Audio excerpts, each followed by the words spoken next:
मंगलानंचे सव्वे सिंह पाडे मंगहवाई मंगलानंचे सव्वे सिंह हवाई मंगलम अरिहंतो भगवंत इंद्र महिता सीताच सीदिशिता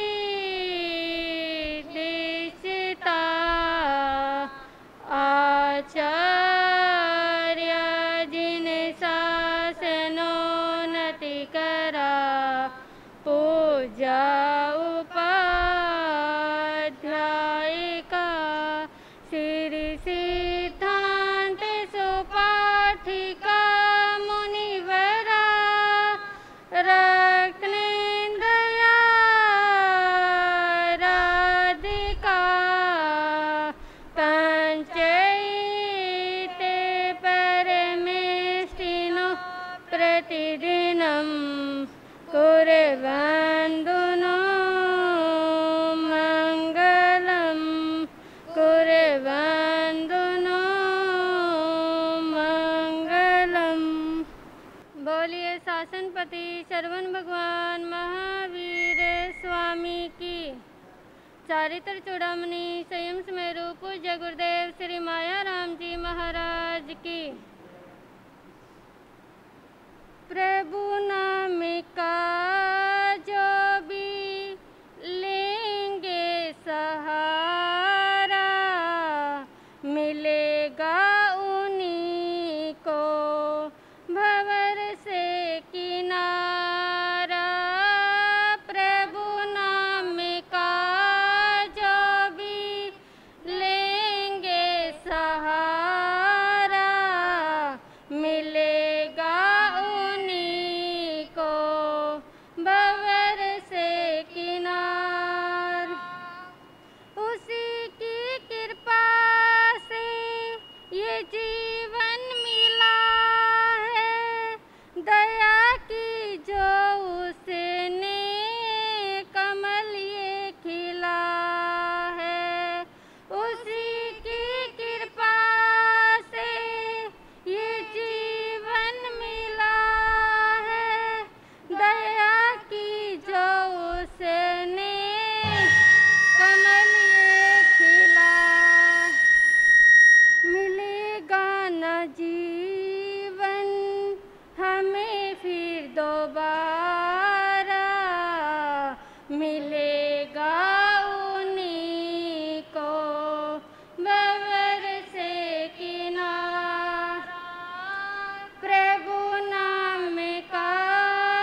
बोलिए संयम शिरोमणि जैन भारती महान साध्वी श्री सुशील कुमारी जी महाराज की, शर्मणी गौरव डॉक्टर श्री सुनीता जी महाराज की। बोलिए शासनपति श्रमण भगवान महावीर स्वामी की। महावीर प्रभु को वंदन करके गुरु चरणन शीश झुकाती हूँ। गुरु की कृपा से सीख रही जो उसको आज सुनाती हूँ। सुन कर चित्त में धारो बंधु मंगलमय प्रभुवाणी को। अरिहंतों की शरण को पाकर सुख मिलता उत्तम प्राणी को। सुख मिलता उत्तम प्राणी को। शासनेश प्रभु के चरणों में अनंत अनंत भाव वंदन करने के पश्चात मेरी जीवन निर्मात्री संयम दात्री पूज्य गुरुवर्या के चरणों में अनंत अनंत वंदन करने के पश्चात उनके पवित्र पावन चरणों में रहकर जो कुछ भी मैं अपनी अल्प बुद्धि द्वारा ग्रहण कर रही हूँ वह आपके समक्ष कुछ देर कहने का प्रयास करूँगी। गुरु दरबार में उपस्थित श्रद्धालु जन, भगवान महावीर स्वामी ने अपनी मंगलमय वाणी में फरमाया है, दुल्हे खलु मानुष्य भवे। यह जो मनुष्य जन्म मिला है अत्यंत दुर्लभ है। यह मनुष्य जन्म ना जाने हमने कितने पुण्यों का संचय किया होगा, कितना पुण्य किया होगा, कितना दान किया होगा, कितना धर्म दान किया होगा, जब जाके हमें ये मनुष्य जन्म मिला। सभी जानते हैं ये कि हमें हर गति प्राप्त हो सकती है, लेकिन मनुष्य जन्म ही एक ऐसा भव है जो बहुत मुश्किल से प्राप्त होता है। लेकिन आज हमारी स्थिति उस छोटे से बच्चे की तरह हो गई। बच्चे को यदि नई नई पेंसिल दी जाए तो सबसे पहले वो मुंह में लेना शुरू करेगा। मम्मी कहेगी नहीं बेटा इसको मुंह में नहीं लेना, इससे लिखना है। आप उसका हाथ पकड़ोगे, उसको लिखाना शुरू करोगे। वो कहेगा अच्छा ऐसे लिखते हैं, वो लिखना शुरू करते। इसी तरह आपको ये मनुष्य जन्म तो मिला, गुरु भी मिल गए, गुरु की वाणी भी मिली, और गुरु ने भी आपको क्या सिखाया, ये जो जन्म मिला है ना कुछ करने के लिए मिला है। इसलिए बंधुओं कुछ धर्म ध्यान किया करो, कुछ जब तक किया करो। आप कहते हैं अच्छा महाराज ये सच कह रहे हो, ये जन्म मिलना अत्यंत ही दुर्लभ है। उल्टा आप महाराज को ही बताने लग जाते हो, महाराज सच कहते हो ये जन्म मिलना अत्यंत दुर्लभ है, ये मनुष्य जन्म बार बार नहीं मिलता। जानते हैं सब, मानते हैं सब, फिर भी इस मनुष्य जन्म को कौन सार्थक करता है?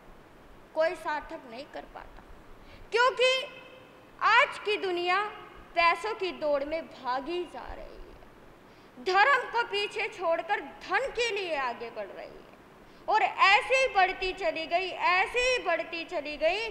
फिर तो क्या उसने पुण्य किया, क्या पाप किया, क्या अच्छा कर्म किया, क्या बुरा कर्म किया, उसको सूझबूझ ही नहीं है। वो केवल एक चाहती है, उसकी केवल इस दुनिया की केवल एक ही इच्छा होती है कि मैं बड़ा इंसान बनूं। जब बच्चा माँ की गोद में आता है तो माँ क्या कहती है, मेरा बेटा डॉक्टर बनेगा, मेरा बेटा जज बनेगा, मेरा बेटा वकील बनेगा, मेरा बेटा इंस्पेक्टर बनेगा। ना जाने कौन सी पोस्ट होती है, इतने नाम तो मुझे भी नहीं आते, लेकिन आप उस बच्चों को इतने पोस्ट से नवाज देते हो तो उस बच्चे का मन उसी में चला जाता है। लेकिन मैं आपसे एक सवाल पूछती हूँ, क्या आपने कभी अपने बच्चे को, जब आप उसको गोद में लेते हो या धर्म स्थान पर लेके आते हो, तो क्या आपने अपने कभी बच्चे को कहा कि मेरा बेटा एक अच्छा श्रावक बनेगा? क्या कभी कहा आपने? नहीं कहा। मेरा बेटा एक अच्छा इंसान बनेगा, बताओ किसने कहा? किसी ने नहीं कहा। सिर्फ आप उसको जज बनाने में लगे हुए हो। क्या जज एक अच्छा इंसान होता है? जज के हाथ में यदि रिश्वत दी जाए तो वो भी डामाडोल हो जाता है, उसका न्याय कहीं का कहीं रह जाता है। वकील बनाने की बात करते हो, वकील जैसा कोई झूठा इंसान नहीं होता। डॉक्टर बनाने की बात करते हो, डॉक्टर यदि रिश्वत ले ले ना जाने क्या क्या करते। इसलिए अपने बच्चे को, ठीक है पैसा कमाने के लिए हर पोस्ट की ज़रूरत होती है, लेकिन एक अच्छा इंसान बनने के लिए इंसान से भगवान तभी बना जा सकता है जब उसके अच्छे कर्म हो, जब उसके अच्छे संस्कार हो। जब आप उसको नैतिक संस्कार दोगे तभी तो वो एक इंसान बनने के योग्य होगा। इसलिए मैं आपसे कहना चाहूँगी, बच्चों को पढ़ाओ लिखाओ, बहुत बड़ा बनाओ, लेकिन उसको एक पोस्ट और दे दो कि बेटा तुझे बड़ा होके एक अच्छा श्रावक बनना है, एक अच्छा इंसान बनना है, ताकि आपकी पहचान उसमें हो कि इसका फलाने का बेटा ये है, इसका फलाने का बेटा अच्छा श्रावक है जो सारा दिन धर्म ध्यान करता है, दान पुण्य करता है। फिर देखो आपकी गर्दन गर्व से ऊंची हो जाएगी। लेकिन आज धन ने सबको अंधा बना के रख दिया। धन एक ऐसी चीज है जो आती है और चली जाती है, लेकिन फिर भी हम वहीं के वहीं रह जाते हैं। धन के मारे इंसान सुबह दिन शाम रात सारा दिन लगा रहता है, रात की नींद खो देता है, दिन का चैन खो देता है। लेकिन क्या अभी तक आपको धन की प्राप्ति हुई? क्या अभी तक आप अंबानी बन सके? सोचो, अंबानी भी इतना अमीर क्यों बना होगा? उसने बहुत पुण्य कर्म का उदय किया होगा, जब जाके वो अंबानी बना होगा। ऐसे ही उसके पास पैसा नहीं आया। आजकल भाई बहनों के बहुत क्वेश्चन होते हैं, महाराज एक बात है, इस दुनिया में बेईमानी का जमाना है। ईमानदार को तो जमीन पर लाकर पटक देते हैं, लेकिन बेईमान आसमान तक चढ़ जाते हैं। इसका मतलब क्या है? आप भी बेईमानी कर लो, आप भी धर्म में कर लो, आप भी ऐसे मार्ग पर चल पड़ो जिससे कि आपका क्या हो, पाप बंधन हो। नहीं, कहते हैं पाप का घड़ा जो होता है ना, वो छोटा सा होता है। जिस दिन वो भरता जाएगा, जो पुण्य का घड़ा होता है वो धीरे धीरे रिसता है, वो जो पाप का घड़ा होता है वो धीरे धीरे भरता है। लेकिन जो पुण्य का घड़ा होता है वो छोटा होता है, और जो पाप का घड़ा होता है वो बड़ा होता है। इसलिए आप ये मत सोचो कि वो बुरा इंसान है, वो फिर भी इतना ऊंचा उठ रहा है। जिस दिन उसका पाप का घड़ा फूटेगा, जिस दिन उसके अशुभ कर्मों का उदय आ जाएगा, तो वो ऐसे जमीन पर ला पटकेगा, फिर आपको कहोगे कि महाराज सच में बुरे कर्म नहीं करने चाहिए। ठीक है, भगवान ने पुण्य 9 बताए हैं और पाप 18 बताए हैं। देखो, हर चीज की संख्या भगवान ने ऐसी ऐसी बताई है। पुण्य 9 होते हैं और पाप 18 होते हैं। इसका मतलब ये इंसान अपना पाप कितना छोटा छोटा करता होगा, जब जाके उसका घड़ा फूटता होगा, जब जाके उसका घड़ा बढ़ता होगा। और पुण्य इंसान कितना करता है, छोटा सा पुण्य करता है और उसी को गवा देता है। अन्न पुण्य करेगा जब उसको गवा देगा, पान पुण्य करेगा जब उसको गवा देगा। इसलिए बंधुओं, ये जो मनुष्य जन्म मिला है, हमें कुछ करने के लिए मिला है। कहीं हमारा वो हाल ना हो जाए कि आज तो हमने चिंतामणि रत्न को पा लिया और वो हम ऐसे उसको देखते रहे और सोचें क्या है ये चिंतामणि रत्न, क्या होता है, कैसा होता है। कहीं आपका उस लड़के वाला जैसा हाल तो नहीं हो रहा। अब आप कहोगे वो लड़का कौन था? चलो ले चलती हूँ आपको उस नगर में जहाँ उस लड़के ने भी एक चिंतामणि रत्न को पाया था। एक नगर में एक लड़का रहता था, बेचारा निराश हताश, अपनी जिंदगी से इतना दुखी कि कोई उसको जहर दे देना अब भी खा के मर जाए। क्यों? क्योंकि उसके दिमाग में सिर्फ एक सनक थी, मुझे पैसा चाहिए। जिसके पास पैसा होता है वही सबसे बड़ा आदमी होता है, बस उसकी यही सोच थी। माता पिता थे नहीं, पिता का साया बचपन में ही हट गया था और माता एक बीमारी से ग्रसित होकर चल बसी थी और कोई उसके परिवार में नहीं रहता था। तो किसी ने कहा, हे युवक, तुम इतने परेशान क्यों रहते हो? कहते मेरे पास पैसा नहीं है ना, मेरे माँ बाप नहीं है ना, इसलिए कोई मेरे को पूछता नहीं है, इसलिए कोई मेरी रिस्पेक्ट नहीं करता, कोई मुझे नहीं चाहता, इसलिए मैं बहुत हताश रहता हूँ, बहुत निराश रहता हूँ। तो कहते तुम पैसों के लिए क्या कुछ कर सकते हो? कहते मैं पैसों के लिए वो सब कुछ कर सकता हूँ जो कोई नहीं कर सकता। कहते अच्छा, कहते कितना पैसा चाहिए तुमको? कितना? कहते मुझे इतना पैसा चाहिए, इतना पैसा चाहिए कि जो मेरे घर में भी ना समाए। कहते अच्छा, कहते अगर उस पैसे को इकट्ठा करके तुझे मुट्ठी में दे दिया जाए तो? कहते इससे बढ़िया तो बात होएगी नहीं। कहते अच्छा। तो उसने, जो उसका दोस्त था, उसने कहा यहाँ से तुम बहुत दूर चले जाना, इतनी दूर चले जाना कि तुम्हें एक पहाड़ नजर आएगा। उस पहाड़ पर तुम चढ़ते जाना और पहाड़ की चोटी पर तुम्हें ये काम करने होंगे, ये साधना करनी होगी। और देखो, उस साधना से यदि तुम डगमगा गए तो तुम्हारा कुछ भी होने वाला नहीं है, तुम्हारे हाथ कुछ भी नहीं आएगा। अब उस युवक ने बात मान ली। कहते अच्छा। अब वो चलता जा रहा है, सिर्फ उसको एक धुन सवार है, पैसा पैसा पैसा पैसा। मुझे पैसे पाने का एक रास्ता मिल गया, भाग चलता गया और अब रास्ते में एक नदी आई। नदी इतनी गहरी कि कोई दूर से भी देखे तो यूं ही डर जाए, लेकिन उस युवक को डर नहीं लग रहा, शक्तिशाली है वो युवक। और उस युवक ने नाविक को कहा, हे नाविक, तुम मुझे उस नदी पार कर दो, तुम मुझे नदी पार करवा दो और उस किनारे पर ले जाओ। वो नाविक कहने लगा, ना जी ना, मैं नहीं लेके जाऊंगा। कहते इस नदी में नाव में कैसे चला सकता हूँ? यदि तूफान आ गया तो मैं तो डूब जाऊंगा, आप खुद भी डूबोगे, मुझे भी डुबाओगे। कहते देख, अगर तू मुझे उस पार ले गया ना, मजे ही मजे हो जाएगी। इतना पैसा दूंगा तुझे, इतना पैसा दूंगा तुझे, दोबारा नाव चलाने की जरूरत नहीं पड़ेगी। अब पैसा किसको अच्छा नहीं लगता? अब पैसा जो पाना है उसके लिए जोखिम तो उठाना ही पड़ेगा। अब नाविक भी खुश हो गया। कहते अच्छा, सच कह रहे हो? कहते हाँ सच कह रहा हूँ, मैं ऐसी साधना करने जा रहा हूँ ना, तुझे अमीर कर दूंगा। अब नाविक भी खुश हो गया, उसने भी रिस्क ले लिया और उसको बिठा दिया अपनी नाव में। नाव चलती जा रही है, जैसे जैसे नाव उस पार जाती जा रही है, वैसे वैसे उस युवक के सपने भी बढ़ते जा रहे हैं। मैं उस पार जाऊंगा, मेरा घर ऐसे होगा, मेरे को ऐसे पैसे मिलेगा, ऐसे पैसे मिलेगा। और वो वक्त भी आया जब वो नदी पार कर चुका था। अब बारी आई पहाड़ पर चढ़ने की। अब वो पहाड़ पर चढ़ रहा है, चढ़ता जा रहा है, इतनी ऊंची चोटी है, लेकिन आज उसको कोई गम नहीं सता रहा, लेकिन आज उसको कोई दुख नहीं हो रहा, क्योंकि उसकी मंजिल बिल्कुल पास आ चुकी है। उसको अपनी मंजिल मिलने ही वाली थी और वो वक्त भी आया, वो समय भी आया कि उसको वो मंजिल मिल गई। अब मांत्रिक के अनुसार जो उसके मित्र ने कहा था कि तुझे 20 दिन तक उपवास रहकर एक टांग पर खड़े होकर देवी की आराधना करनी है। यहाँ कह दो भाई, नवकार मंत्र का जाप चल रहा है भाइयों, लाख रुपए की लॉटरी खुल जाएगी, नवकार मंत्र का जाप कर लो।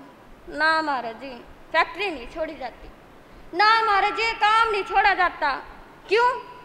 क्योंकि सस्ता है भाई।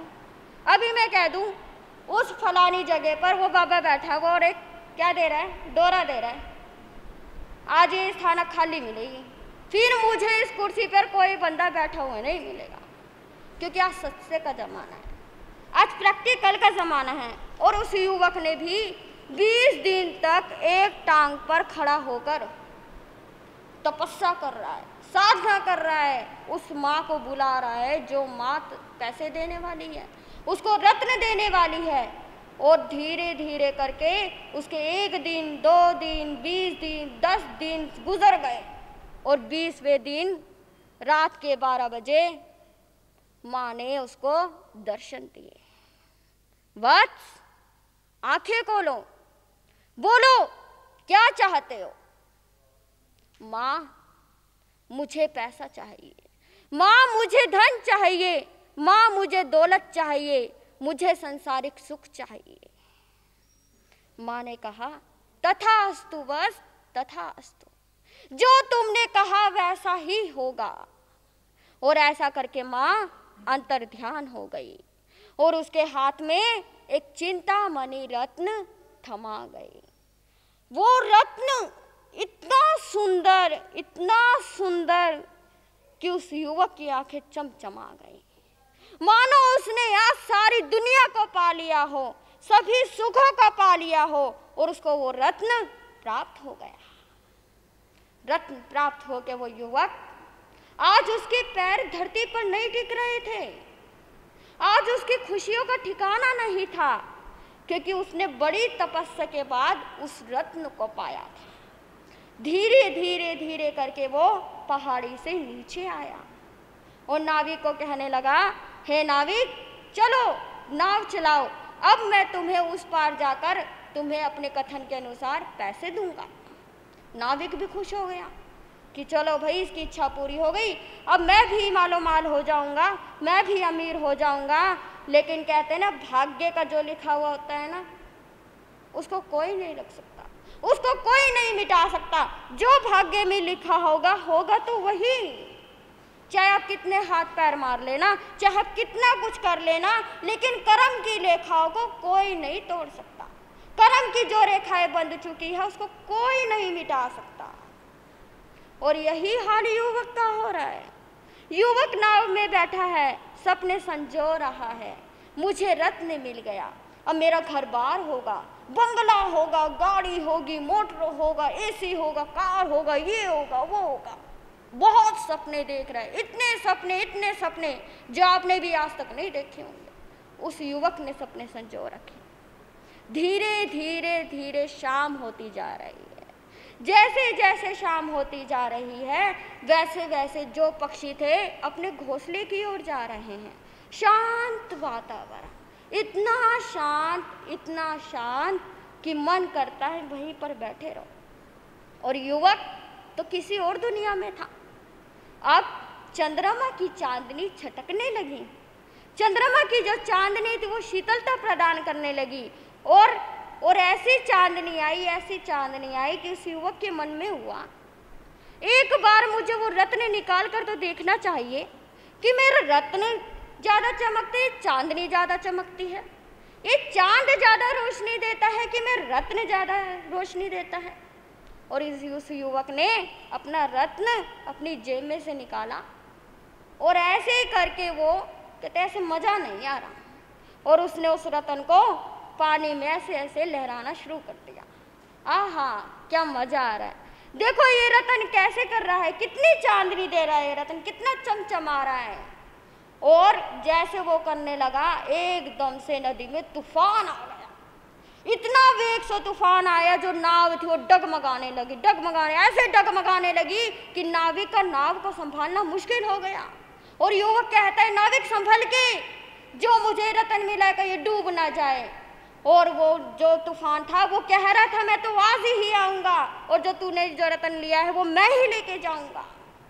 और वो युवक एक बार चंद्रमा को देख रहे थे, चिंतामणि को, जैसे ही वो रत्न को संभालने लगा, वो रत्न उसके हाथ से छूट गया और ऐसे छूटा वो उस पार चला गया। और युवक यूं का यूं ही रह गया। और वो क्या करता, रो रहा है, चिल्ला रहा है, हाय मेरा रत्न, हाय मेरे सपने, हाय मेरा जीवन, जिसके लिए मैंने इतनी तपस्या की थी, जिसके लिए मैंने इतने सपने संजोए थे, वो तो चला भी गया। वही हाल हमारा हो रहा है, वही हाल हमारी जिंदगी का हो रहा है। जिंदगी मिली है, कुछ करने के लिए मिली है। हमें बड़े पुण्य उदय से मानव जन्म मिला। ये जन्म नहीं है, ये हमारे पास चिंतामणि रत्न है। जिसको हम एक दूसरे से कंपैरिजन कर रहे हैं, जिसको हम सोच रहे हैं वो अमीर तो मैं गरीब क्यों, वो ऐसा तो मैं ऐसा क्यों, ऐसा ना सोचो।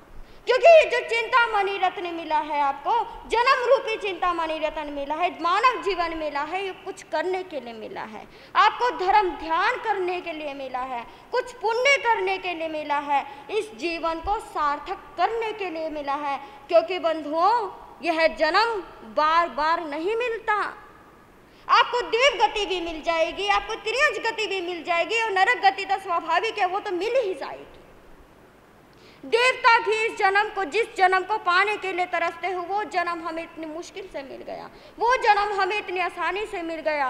एक बार चिंतन करके देखो, एक बार विचार करके देखो, जो हमें ये चिंतामणि रत्न मिला है, हमने इसका कितना सदुपयोग किया।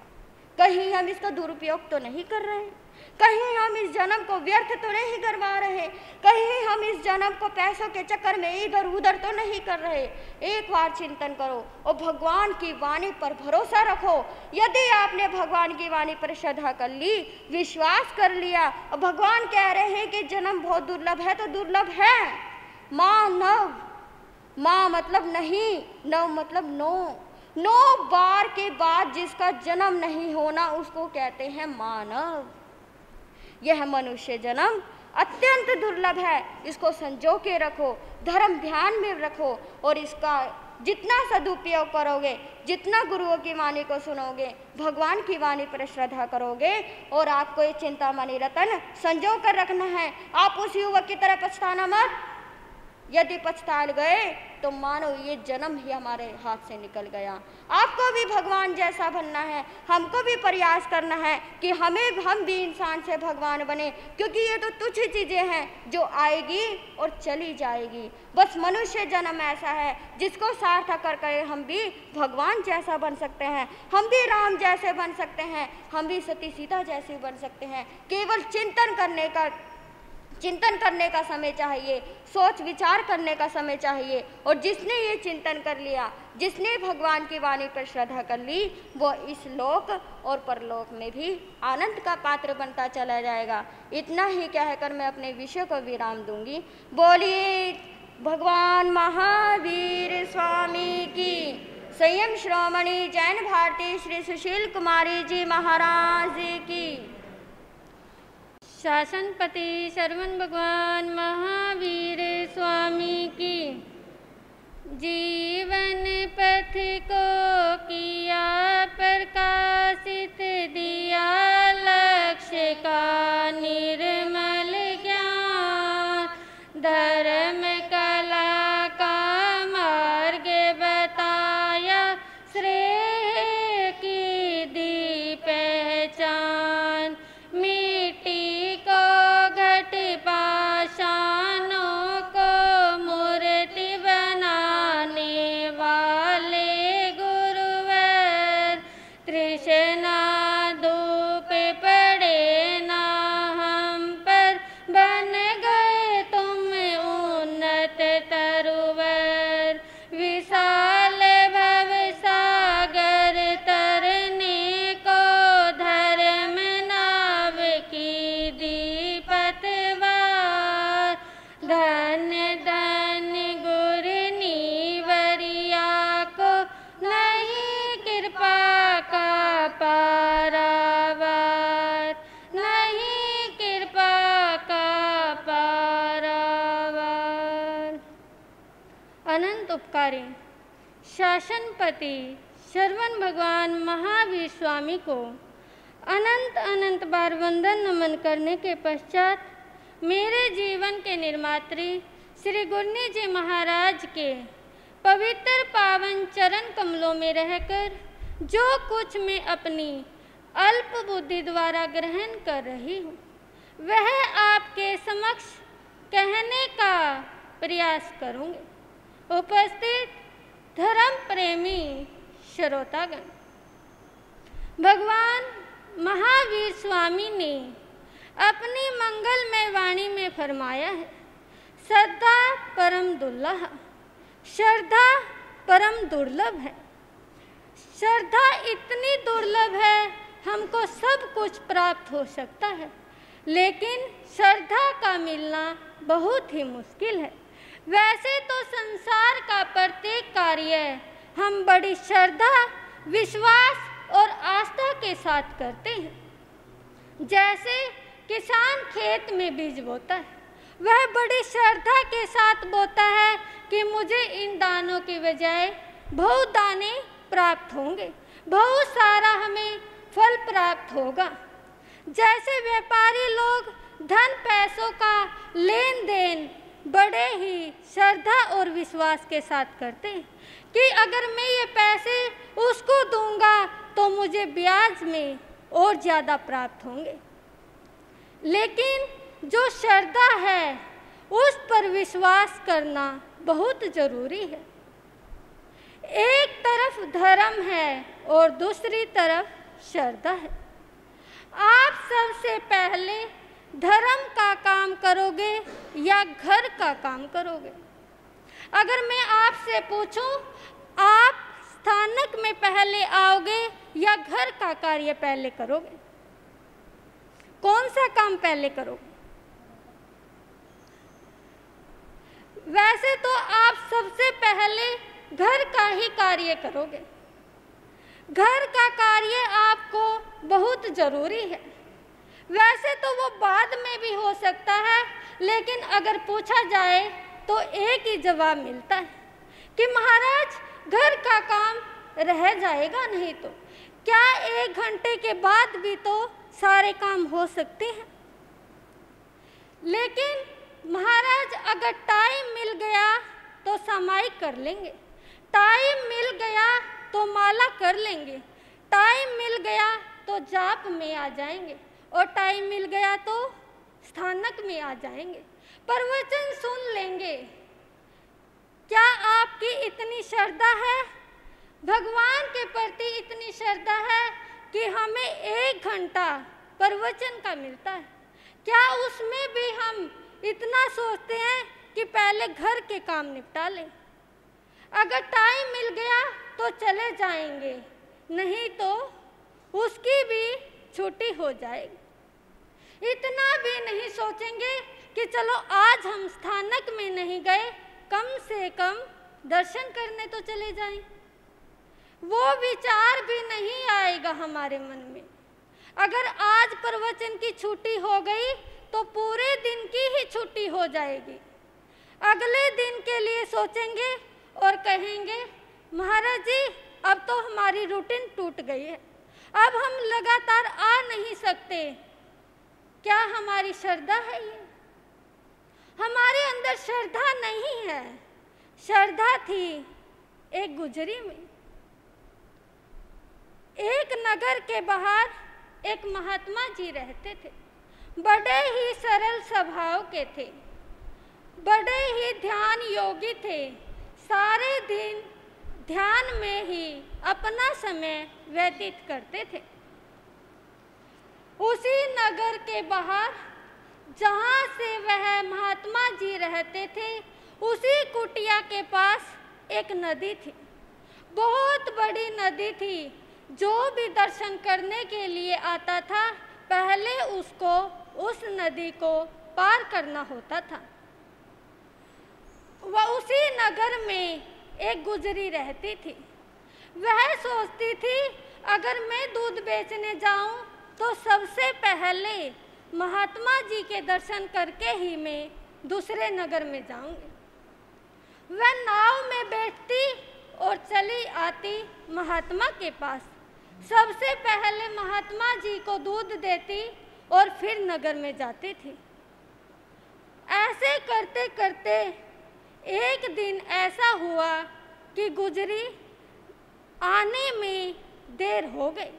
जब उसे देर हुई तो महात्मा जी ने पूछ लिया कि गुजरी आज तुम लेट कैसे हो गई? महात्मा जी आज मुझे नाव नहीं मिली। अरे तू तो इतनी श्रद्धारत रहती है, इतनी श्रद्धा में रहती है, तुझे नाव की क्या जरूरत है? भगवान का नाम लो और नदी को पार कर लो। अरे भगवान का नाम लेने से तो भव सागर से पार हो जाते हैं, और तुझे तो एक नदी ही पार करनी है। जैसे ही महात्मा ने वो शब्द बोले, गुजरी सोचने लगी, महात्मा जी बिल्कुल ठीक कह रही है, क्योंकि उसको अटूट श्रद्धा थी महात्मा के ऊपर। जो महात्मा ने कह दिया वो मान लिया और चली गई उस गांव में दूध बेचने के लिए। जब दूध बेचकर वापस आई और पहुंच गई अपने घर पर, लगातार ये काम कर रही थी। अगले दिन सुबह उठी और पहुंच गई दूध बेचने के लिए। नदी के पास पहुंची और देखा, आज तो मुझे यहाँ पर कोई नाव ही नजर नहीं आ रही। उसे याद आए महात्मा जी के वचन। महात्मा ने कहा था, गुजरी, अगर तुझे नाव ना मिले तो भगवान का नाम लेना और नदी को पार कर लेना। उस गुजरी ने बड़ी श्रद्धा और विश्वास के साथ भगवान का नाम लिया। हाथ जोड़कर महात्मा जी को प्रणाम किया और भगवान का नाम लेकर उस नदी में चलने लगे। और कैसे चल रही है, जैसे हम सड़क पर चलते हैं ऐसे वो पानी के ऊपर चल रही है, ऐसे पगडंडी की तरह चल रही है। सुबह सुबह ही पहुंच गई महात्मा जी की कुटिया के पास। गेट खटखटाया, महात्मा जी आए कि अरे आज सुबह सुबह इतनी जल्दी कौन आ सकता है। उसने गेट को खोला और देखा, गुजरी तुम इतनी सुबह सुबह कैसे आए? महात्मा जी, आपकी कृपा से आज मुझे आने में कोई दिक्कत नहीं हुई। जो आपने बोला था वही मैंने किया।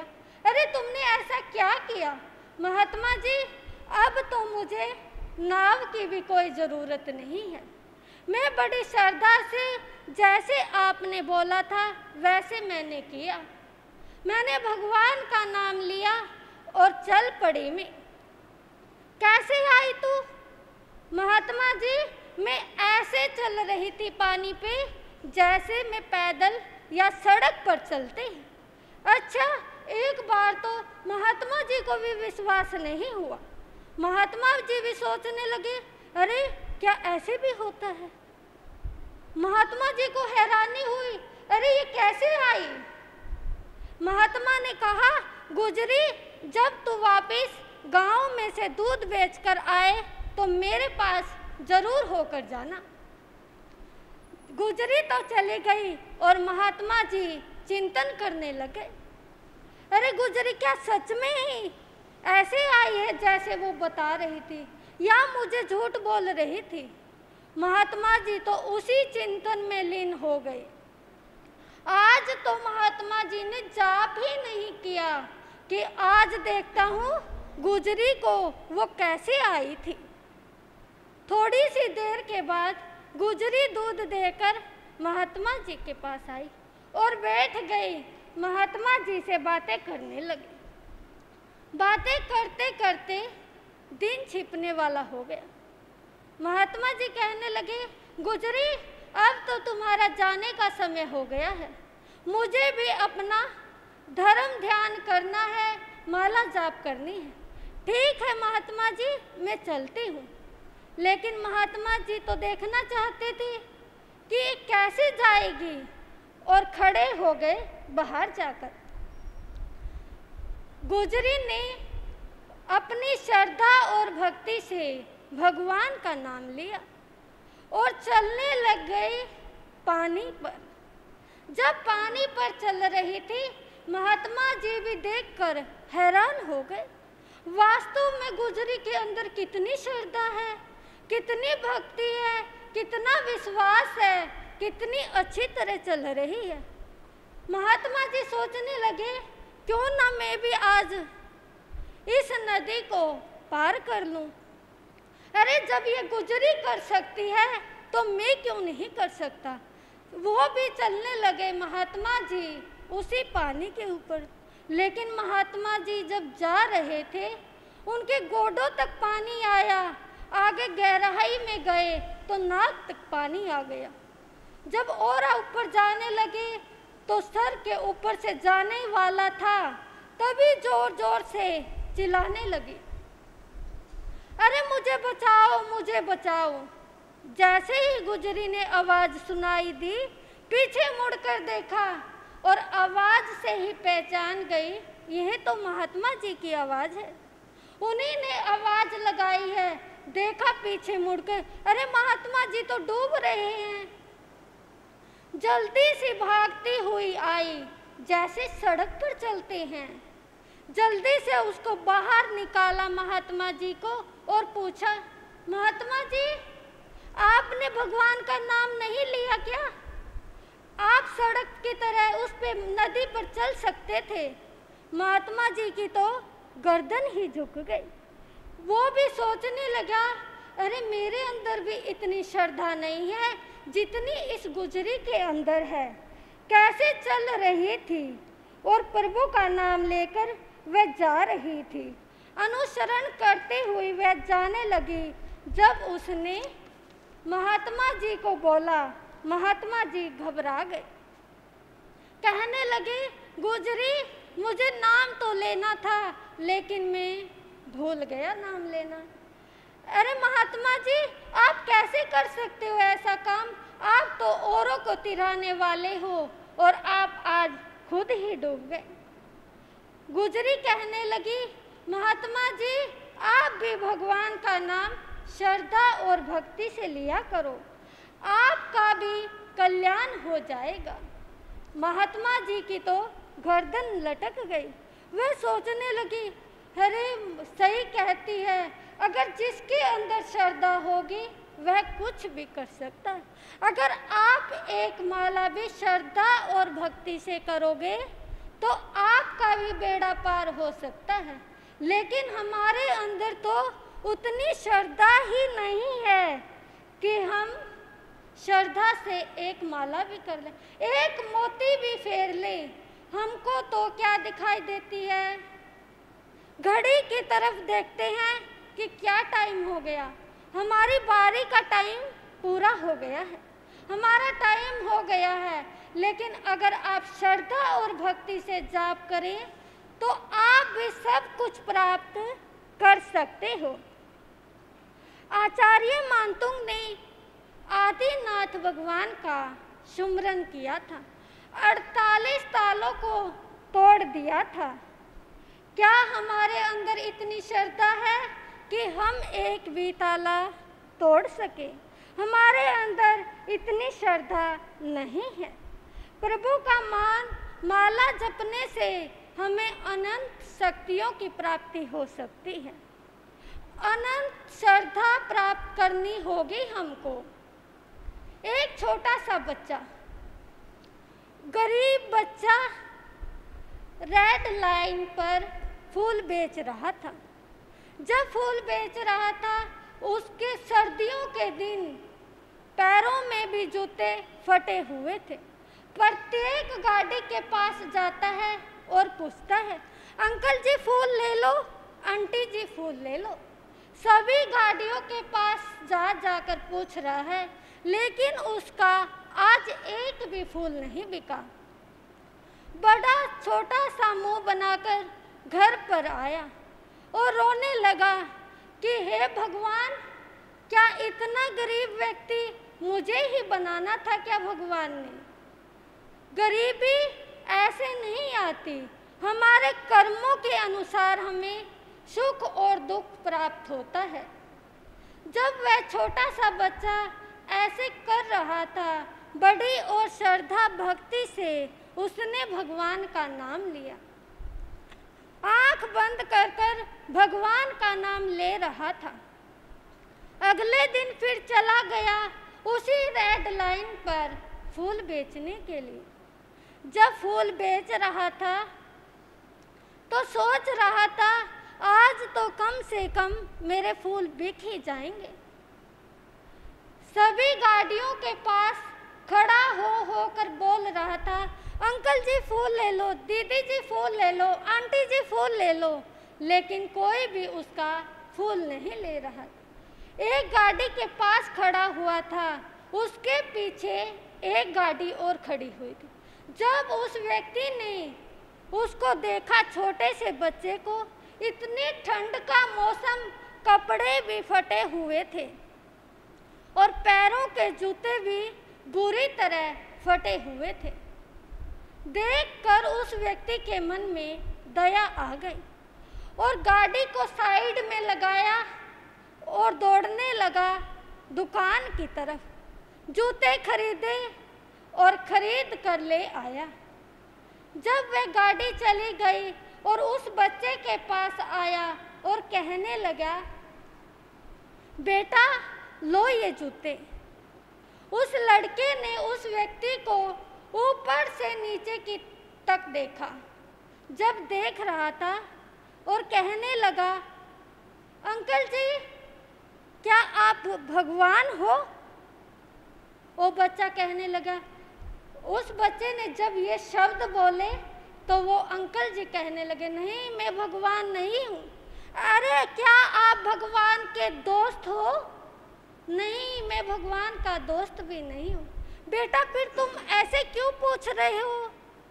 वो कहने लगा, कल शाम को मैंने भगवान से यही प्रार्थना की थी, हे भगवान मेरे जूते बिल्कुल टूट चुके हैं, ऐसी कृपा करो कि कल मुझे जूते प्राप्त हो जाएं।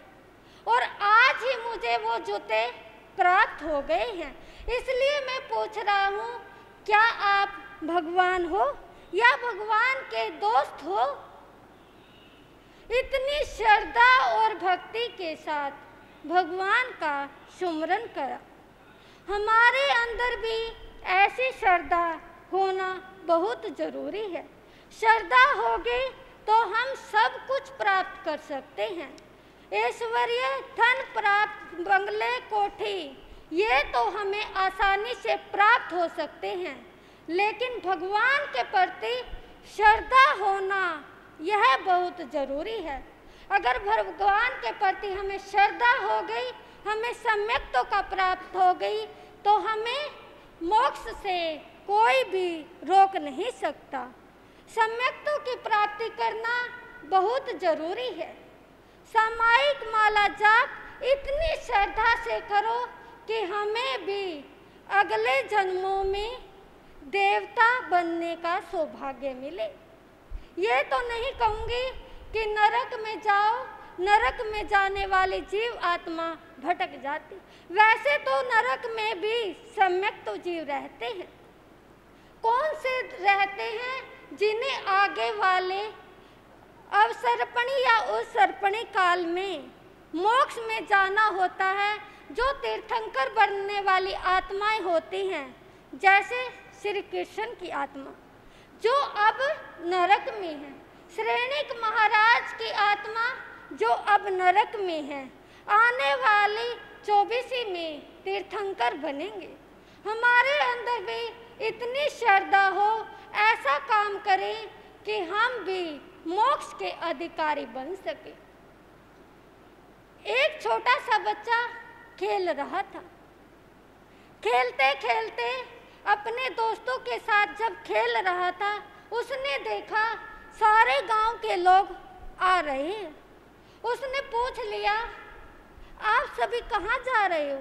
दोनों हाथ फैलाकर उनके आगे खड़ा हो गया। वो कहने लगा, सभी लोग कहने लगे, अरे हमारा रास्ता क्यों रोक रहे? मैं ये पूछना चाहता हूँ, आप सभी जा कहाँ रहे हो? उन लोगों ने कहा, हम आज मंदिर में जा रहे हैं। आप मंदिर में क्या करने के लिए जा रहे हो? अरे हम भगवान की प्रार्थना करने के लिए जा रहे हैं। इतने दिनों से वर्षा नहीं हो रही, वर्षा की कामना करने के लिए जा रहे हो। क्या मैं भी आपके साथ जा सकता हूँ? क्या आजकल बच्चे कहते हैं, अगर पापा आप स्थानक में जा रहे हैं हम भी चलते हैं? नहीं कहते। लेकिन वो छोटा सा बच्चा ओनली उसने देखा ही था, वो कहने लगा मैं भी आपके साथ जाना चाहता हूँ, लेकिन आपको मेरे लिए 2 मिनट रुकना पड़ेगा। अरे 2 मिनट क्यों रुकना पड़ेगा? अभी मैं एक बार घर पर जाना चाहता हूँ। वह छोटा सा बच्चा घर पर गया और मम्मी से कहने लगा, मम्मी मैं आज मंदिर में जा रहा हूँ, मुझे छाता चाहिए। अरे तू छाते का क्या करेगा, इतनी कड़कड़ाती धूप हो रही है, तू छाते का क्या करेगा। मम्मी आज भगवान से प्रार्थना करने के लिए सभी लोग जा रहे हैं, मैं भी भगवान से प्रार्थना करने के लिए जा रहा हूँ कि वर्षा हो जाए। सभी लोग इंतजार कर रहे थे। वह छोटा सा बच्चा भी दौड़ता हुआ आया और कहने लगा, चलो अंकल जी अब चलते हैं मंदिर में। सभी लोगों के साथ आगे आगे चल रहा है। लोग भी देखकर हैरान हो रहे हैं, ये छोटा सा बच्चा और हाथ में छाता लेकर आया है, जैसे कि भगवान इसके कहते ही वर्षा कर देंगे, ऐसे लेकर आया है। जब वह सभी मंदिर में पहुंचे, भगवान से प्रार्थना करने लगे। सभी बैठ गए लाइन बना बनाकर, भगवान से आंख बंद करके प्रार्थना कर रहे थे। वह छोटा सा बच्चा सबसे आगे पहुंच गया भगवान के पास। आंखें बंद कर कर भगवान की प्रार्थना कर ही रहे थे। इतनी ही देर में इतनी जोर से वर्षा होने लगी, सभी लोग भी हैरान हो गए कि अरे अभी तो इतनी गर्मी हो रही थी, इतनी जल्दी वर्षा भी हो गई। एक बार उनके मन में हुआ, ये जो छोटा सा बच्चा छाता लेकर आया है, ये ठीक ही लेकर आया है। हम तो इसका मजाक कर रहे थे कि ये छाता क्यों लेकर आया है। सभी लोग तो भीगते हुए अपने अपने घर पर गए, लेकिन वह छोटा सा बच्चा छाता लगाकर अपने घर पर गया। कहने का तात्पर्य क्या है कि श्रद्धा और भक्ति से भगवान का नाम लिया जाए तो हमें सब कुछ प्राप्त हो सकता है। लेना क्या है? भगवान का नाम। चाहे किसी भी भगवान का नाम ले, 24 तीर्थंकरों का नाम ले, नवकार महामंत्र पढ़े, लेकिन जो भी करे बड़ी श्रद्धा और विश्वास के साथ हमें करना चाहिए। जिसकी जितनी श्रद्धा होगी उसे वैसा ही फल प्राप्त होगा। इतना ही कहकर मैं अपने विषय को विराम देती हूँ। बोलिए संयम शिरोमणि जैन भारती महान साध्वी श्री सुशील कुमारी जी महाराज की, शर्मणी गौरव डॉक्टर श्री सुनीता जी महाराज की। बोलिए भगवान महावीर स्वामी की। चारित्र चूड़ामणि संयम सुमेरु पूज्य गुरुदेव श्री माया राम जी महाराज की, श्री जैन धर्म की। श्री चत्तारी मंगलम अरिहंता मंगलम सिद्धा मंगलम साहु मंगलम केली प्रणतो धम्मो मंगलम। चत्तारी लघुत्तमा अरिहंता लघुत्तमा सिद्धा लघुत्तमा साहु लघुत्तमा केली प्रणतो धम्मो लघुत्तमा। चत्तारी शरणं पावयामि अरिहंते शरणं पावयामि सिद्धे शरणं पावयामि साहु शरणं पावयामि केवली प्रणतो धम्मो शरणं पावयामि। अरिहंता जी का सरना सिद्धा जी का सरना साधा जी का सरना केली प्रविद्या धर्म का सरना। ये चार शरण दुख है